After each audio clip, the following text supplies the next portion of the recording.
Assalamualaikum warahmatullahi wabarakatuh.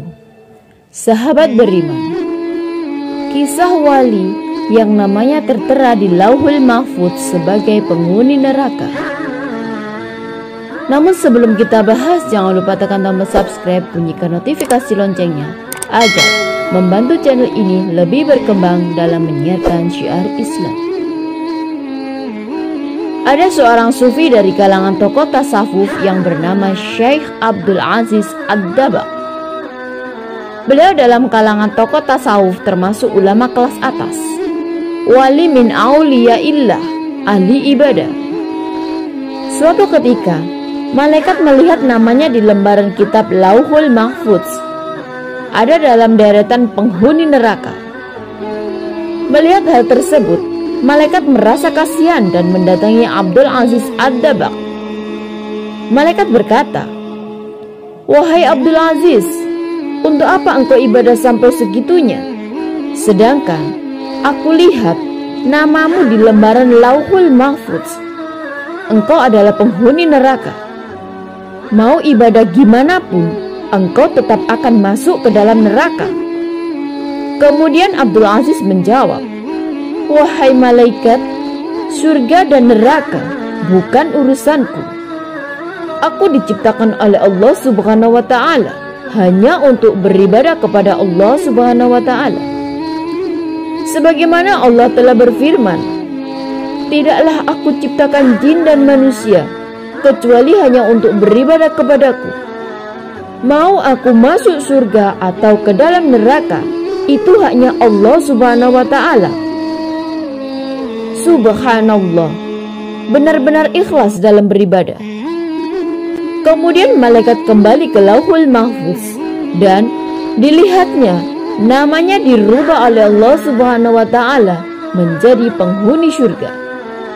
Sebab Allah berhak menetapkan kitabullah. Lantas malaikat kembali menemui Abdul Aziz dan berkata, "Wahai Abdul Aziz, ada kabar gembira. Baru saja aku melihat namamu oleh Allah dirubah menjadi penghuni surga." Abdul Aziz menjawab, "Alhamdulillah. Tapi sekali lagi malaikat, surga dan neraka bukan urusanku. Aku beribadah hanya untuk menggapai ridhonya Allah Subhanahu wa Ta'ala. Kalau Allah Subhanahu wa Ta'ala ridho aku di neraka, ya itulah tujuanku." Malaikat pun takjub dengan keikhlasan Abdul Aziz dalam beribadah. Malaikat kemudian berkata, "Wahai Abdul Aziz, ikhlasmu inilah yang membuat Allah ridho dan merubah namamu menjadi penghuni surga." Lantas Abdul Aziz bertanya kepada malaikat, "Kalau ikhlasku tadi yang membuat Allah ridho kepadaku, lalu kira-kira dosa apa yang membuat Allah Subhanahu wa Ta'ala murka kepadaku sehingga aku menjadi penghuni neraka?"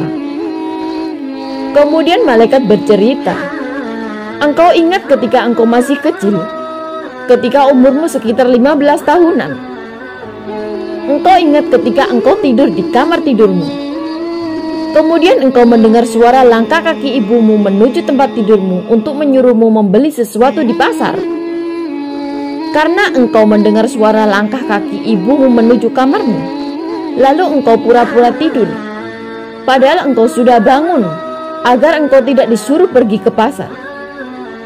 Ketika ibumu membuka pintu kamarmu dan melihatmu masih tidur, ibumu merasa kasihan dan tidak jadi menyuruhmu ke pasar. Sebab engkau membohongi ibumu, Allah Subhanahu wa Ta'ala murka dan menjadikan namamu sebagai penghuni neraka."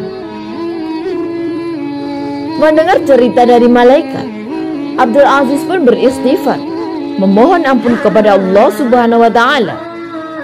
Semenjak kejadian tersebut, Abdul Aziz Ad-Dabbagh di sisa umurnya tidak pernah berceramah kecuali tentang berbakti kepada orang tua.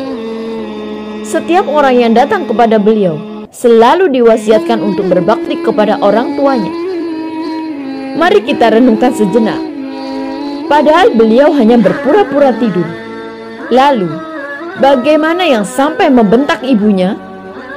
Bagaimana yang sampai memasangkan wajahnya kepada ibunya?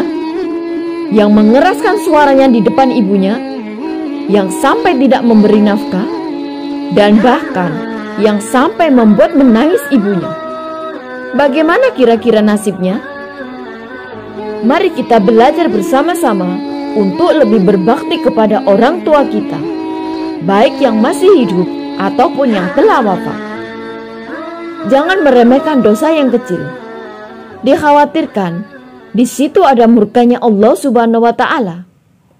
Jika tangan kita masih sulit untuk berbuat baik padanya, maka ringankanlah lisan kita untuk senantiasa mendoakan kedua orang tua kita. Semoga Allah Subhanahu wa Ta'ala mengampuni dosa-dosa orang tua kita. Amin, amin ya Rabbal Alamin. Wallahu a'lamu bishawab. Semoga kita bisa mengambil hikmah dari kisah tersebut. Jika kalian menyukai video ini, silakan klik tombol like.